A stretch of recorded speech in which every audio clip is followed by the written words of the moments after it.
Chapitre 77, comme prévu, ils sont tout à fait capables. 4. D'ONG. D'ONG. D'ONG.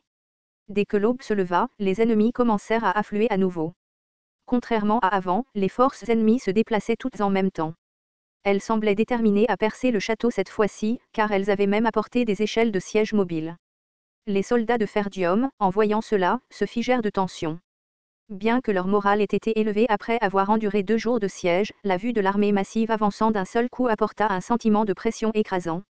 Restez forts. Nous pouvons les retenir aujourd'hui aussi. Encouragés par les paroles de Zualte, les soldats prirent position et tirèrent des flèches féroces sur les ennemis qui approchaient. Boum. Boum. Cependant, les flèches n'étaient pas très efficaces contre l'ennemi, qui avançait avec des porteurs de boucliers en première ligne. Toutefois, de temps en temps, l'infanterie et les archers des rangs arrière étaient touchés et tombaient. Malgré le feu de suppression, un groupe atteignit finalement le bas des murs du château. Les parties endommagées du mur avaient déjà été comblées de bois, de terre et de rochers. L'ennemi, ne s'occupant pas de cette section, attacha des échelles à différentes parties du mur. Boum. Boum. Boum. Les ennemis commencèrent à grimper sur les échelles appuyées contre les murs du château. Arrêtez-les. Repoussez les ennemis. Sur ordre de Zualte, les soldats lancèrent diverses armes le long des échelles. Des cylindres à pointe furent roulés vers le bas, et de l'eau chaude et du métal en fusion furent versés en continu. Ouarg. Les ennemis, qui grimpaient avec leurs boucliers levés, ne purent résister à la défense féroce et tombèrent un par un. Les soldats de Ferdium durent également se battre en gardant la tête baissée en raison du feu de suppression des ennemis au pied du mur, ce qui rendit la bataille encore plus difficile. Heureusement, comme l'assaut de l'ennemi n'était pas trop intense, les pertes furent minimes.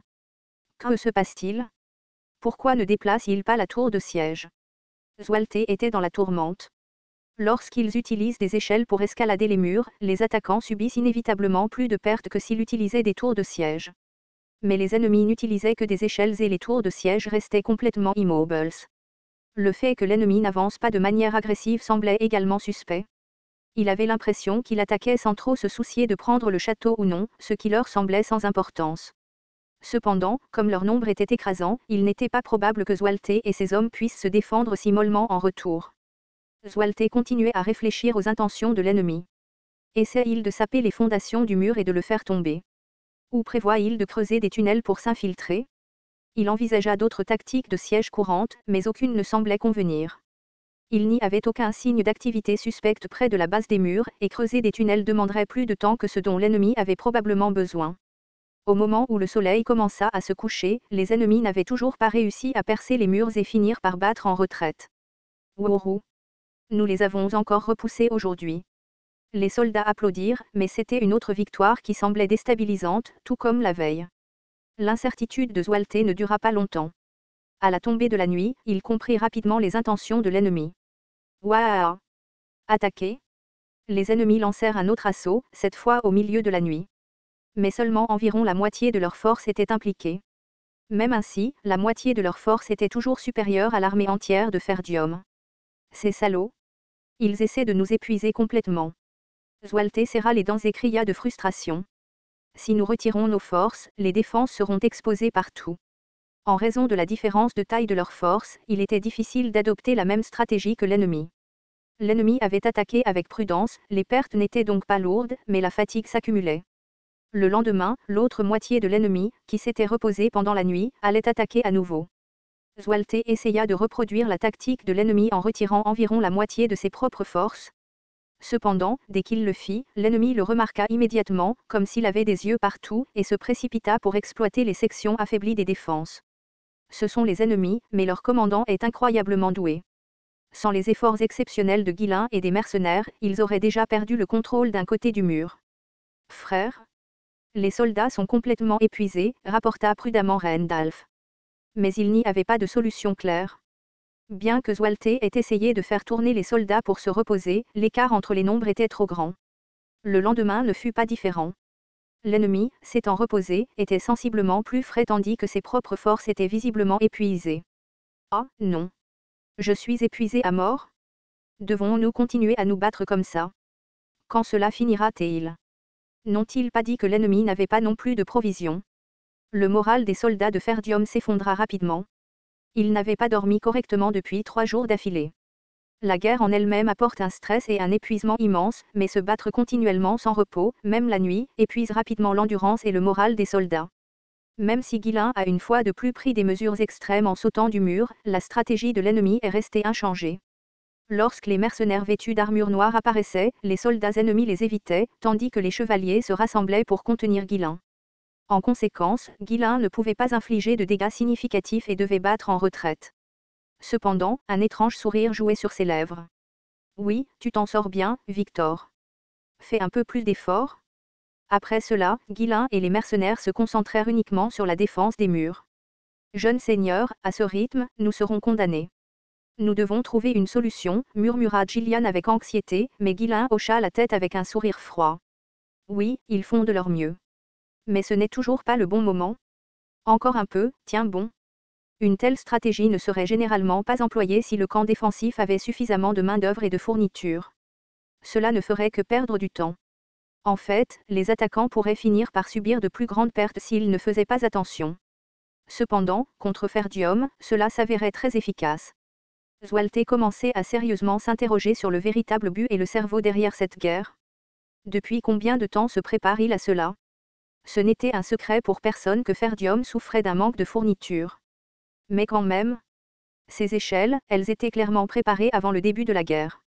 Les murs de Ferdium étaient relativement plus bas que ceux d'autres endroits. Même les rampes des tours de siège, lorsqu'elles étaient placées contre les murs de Ferdium, s'inclinaient vers le bas. Et pourtant, les échelles que l'ennemi avait apportées étaient conçues pour s'adapter parfaitement à la hauteur des murs de Ferdium. Cela signifiait que l'ennemi avait planifié ce siège des mois à l'avance. Donc, ce n'était pas quelque chose qui a commencé lorsque les traîtres ont fait défection. Ont-ils commencé à se préparer dès que la pierre runique a été découverte? Il semblait que des espions avaient déjà infiltré le territoire depuis longtemps. Le comte Rogue ne viendra pas du tout. Il semblait que tout espoir de renfort devait être abandonné. La raison pour laquelle ils avaient perdu le contact avec le comte Rogue était évidente. Ces salauds ont dû capturer les messagers. Maintenant, leur dernier espoir était que l'ennemi se retire en raison de problèmes d'approvisionnement. Le jour où les tours de siège actuellement inutilisées se déplaceraient serait le jour de leur bataille finale. Pouvons-nous tenir jusque-là? Zwelte, les yeux fatigués, regardait les tours de siège au loin. Astérisque, astérisque, astérisque. Pendant ce temps, Victor se préparait lui aussi pour la bataille finale.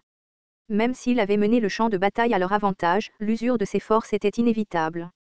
Les pertes croissantes étaient loin d'être les bienvenues. Minimiser les pertes était essentiel pour prouver sa compétence en tant que commandant.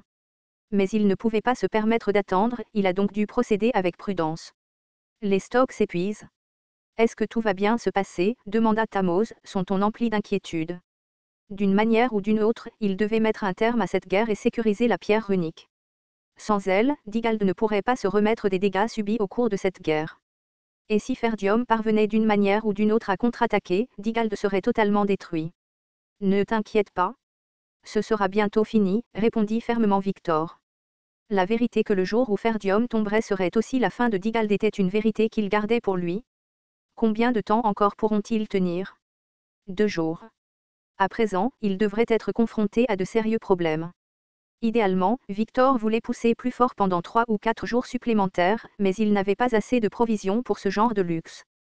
Pousser plus fort, ordonna Victor, acceptant qu'il puisse subir davantage de pertes afin de prolonger un peu la bataille. Les soldats de Ferdium, qui avaient survécu grâce à de brèves siestes, avaient de plus en plus de mal à tenir la ligne. Pendant tout cela, Guillain divisa ses mercenaires en 2 groupes, veillant à ce que la moitié se repose pendant que l'autre moitié combat. Le problème était que plus les mercenaires se reposaient, plus Guillain devait compenser en se déplaçant. Jeune seigneur, as-tu perdu la tête? À ce rythme, tu vas mourir. Monsieur, tu as besoin de te reposer aussi. Belinda et Gillian tentèrent de l'arrêter, mais une fois que Guillain eut pris sa décision, il avança sans relâche. Je vais bien. C'est mieux que de se reposer éternellement dans la mort, non? C'est le moment de nous dépasser, répondit Guillain nonchalamment, presque trop détendu, ce qui poussa Belinda à se serrer la poitrine de frustration. 2 autres jours passèrent ainsi. Les soldats de Ferdium se trouvèrent confrontés à une crise encore plus grave. Nous n'avons plus de flèches.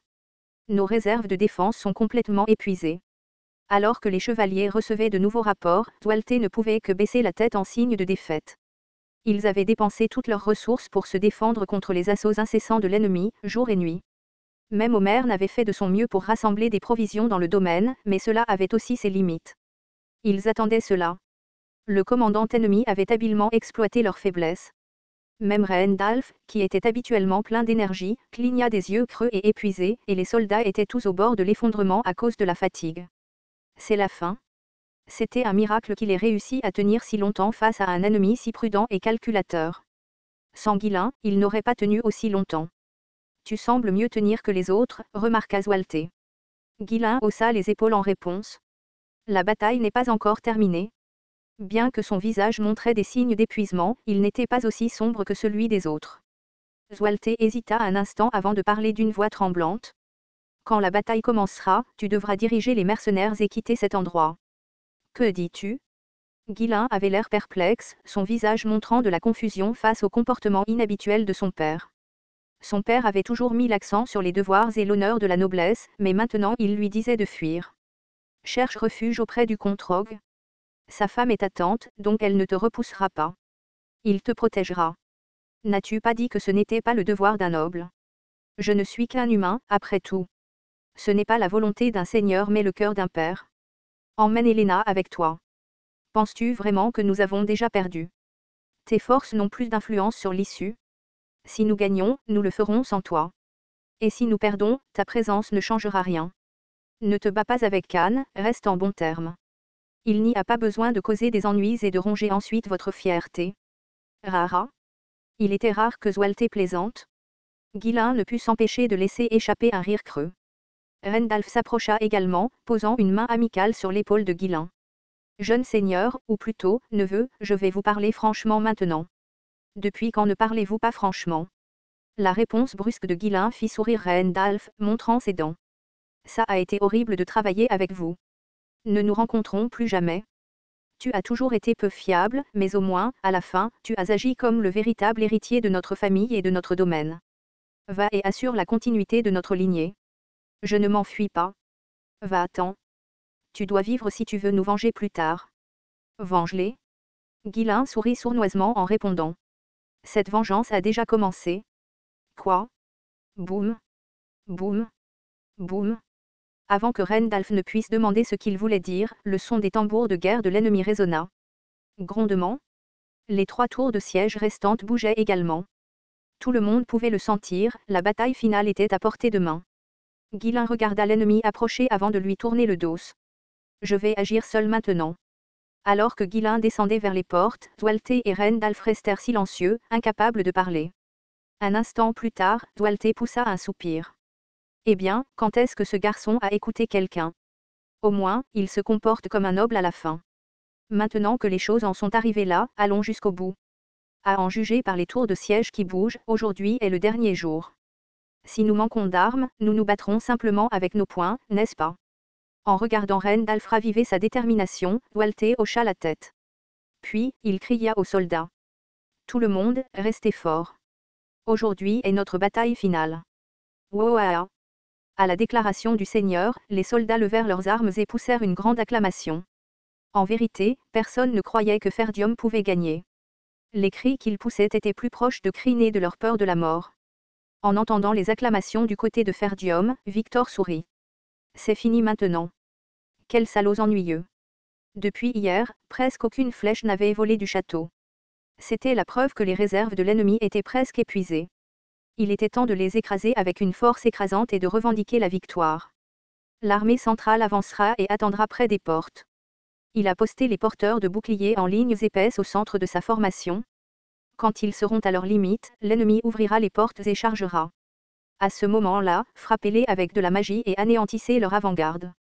Les mages debout à côté de Victor hochèrent la tête.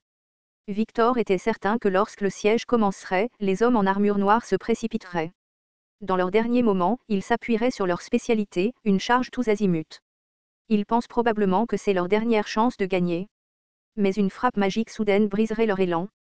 J'ai gardé mes mages cachés pour ce moment précis. Ferdium avait peut-être quelques tours dans son sac, mais c'était la fin pour eux. Toutes les troupes. Avancez. Sur ordre de Victor, toute l'armée commença à bouger en même temps. Boum. Boum. Boum. Les soldats de Ferdium tremblaient de désespoir. Ils avaient bien résisté jusque-là, mais aujourd'hui, il semblait impossible de survivre. Seuls les mercenaires gardaient leurs yeux perçants sur l'ennemi qui approchait, leur esprit combatif intact. Alors que Guillain scrutait les mercenaires, son regard se posa sur la personne debout à côté de lui. « Vanessa, prépare-toi.